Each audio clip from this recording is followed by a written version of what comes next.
Good morning बच्चों। आइए आज हम ये जो बिहार बोर्ड अपना मॉडल पेपर जारी किया है क्लास 10th मैट्रिक का, उसका ऑब्जेक्टिव का आंसर देखते हैं। 80 ऑब्जेक्टिव है, जिसमें से 40 आप लोग को बनाना है। ये ऑब्जेक्टिव ही आप बना लेते हैं तो बहुत आसान ऑब्जेक्टिव है और आप आसानी से बना सकते हैं। तो आइए उसको एक बार देखते हैं कि सही से आंसर क्या होगा। आप लोग अपने में मिला लीजिएगा। आइए शुरू करते हैं।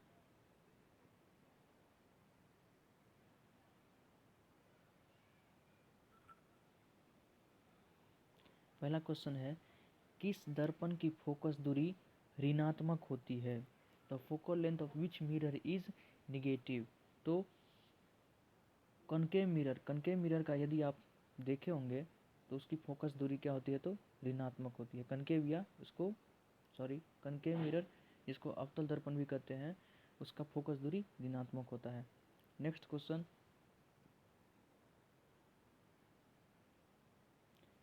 दर्पण की फोकस दूरी और वक्तरा त्रिज्या में क्या संबंध होता है? तो आप देखे होंगे कि फोकस दूरी रेडियस का आधा होता है या वक्रता केंद्र का आधा होता है, तो फोकस दूरी बराबर r/2।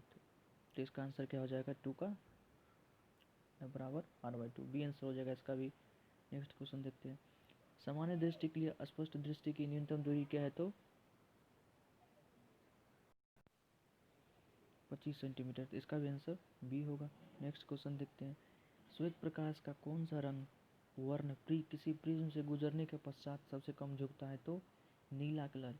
जो ब्लू कलर है सबसे कम झुकता है।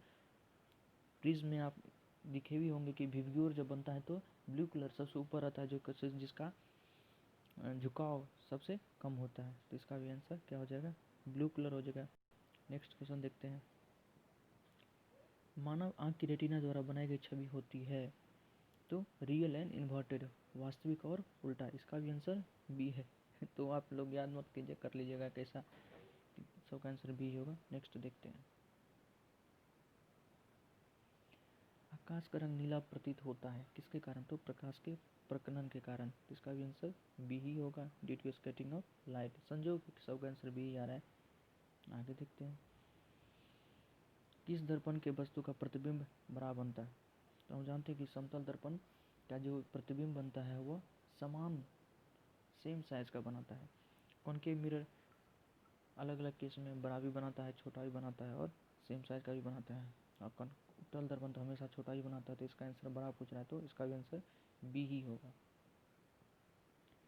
नेक्स्ट, निम्नलिखित में से कौन सा लेंस निकट दृष्टि दोष को ठीक करने के लिए उपयोग किया जाता है? तो शॉर्ट साइटनेस को ठीक करने के लिए हम लोग अवतल दर्पण का प्रयोग करते हैं। तो कॉनकेव लेंस, इसका आंसर सी है। 9 नंबर, निम्नांकित में कौन सा उपकरण विद्युत धारा को की उपस्थिति दर्शाता है? तो गैल्वेनोमीटर। गैल्वेनोमीटर से हम लोग विद्युत धारा की उपस्थिति को दर्ज करते हैं। दाएं हाथ के अंगूठे का नियम को किसने प्रस्तावित किया? तो Fleming right hand thumb rule. विभवांतर का ऐसा मात्रक क्या है? तो वोल्ट। विभवांतर का ऐसा मात्रक क्या है? तो वोल्ट। आंसर ए हो जाएगा। निम्नलिखित में से किस संयोजन द्वारा प्रतिरोध का मान बढ़ता है? तो श्रेणी क्रम में आप देखे होंगे कि श्रेणी क्रम में आर समतुल्य या प्रतिरोध समतुल्य बराबर का जो सूत्र होता है R1 + R2 + R3, तो इसमें हमेशा की श्रेणी में बढ़ेगा ही और समांतर वाला में कम हो जाएगा। चुंबकीय बल रेखा की प्रकृति होती है काल्पनिक, क्या? इमेजनरी। 1 किलोवाट घंटा किसके बराबर होता है? तो 1 किलोवाट घंटा 3.6 × 10⁶ जूल के बराबर होता है। Answer C. नवीकरणीय ऊर्जा का स्रोत क्या है?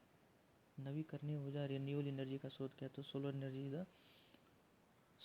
द सोर्स ऑफ नवीकरणीय एनर्जी। नेक्स्ट 16 नंबर, कौन सा लेंस अपसारी लेंस भी कहा जाता है? तो डाइवर्जिंग लेंस किसको कहते हैं? तो कन्वेक्स लेंस को अभिसारी कहते हैं और कनकेव लेंस को, जिसको अपसारी कहा जाता है। तो कनकेव लेंस मतलब अवतल लेंस। इसका आंसर ए होगा। नेक्स्ट क्वेश्चन, प्रकाश का प्राथमिक वर्ण कौन है? तो आप सभी जानते हैं कि प्रकाश 7 कलर का मिलकर बना होता है। व्हाइट लाइट होता है 7 कलर का, VIBGYOR, violet, indigo, blue, green, yellow. तो सब इसमें से उपरोक्त सभी हो जाएगा। निम्नलिखित में से कौन सा नेत्र का रंगीन भाग होता है? तो कॉर्निया। कॉर्निया जो नेत्र का रंगीन भाग होता है। तो आंसर क्या होता है? एक कॉर्निया। 1 HP बराबर है तो 746 वाट। इसका भी आंसर ए हो जाएगा। विशालक शीशा या मैग्नीफाइंग ग्लास होता है। मैग्नीफाइंग ग्लास क्या होता है? कन्वेक्स लेंस होता है। कन्वेक्स लेंस को आप पहचानेंगे कैसे? या उत्तल लेंस को कैसे पहचानेंगे? तो उत्तल लेंस होता है बीच में मोटा होता है और ऊपर से और नीचे से दोनों साइड से पतला होता है। तो औजार बक्सा में भी जो लेंस होता है वो कन्वेक्स लेंस होता है, जिसको उत्तल लेंस कहते हैं। इसी को मैग्नीफाइंग ग्लास भी कहते हैं। अब देखे होंगे कि इससे छोटा चीज़ बड़ा दिखता है। मैग्नीफाइंग मतलब क्या? मैग्नीफाई बड़ा कर देता है। अभी तक इतना ही रहने देते हैं पार्ट 1 में।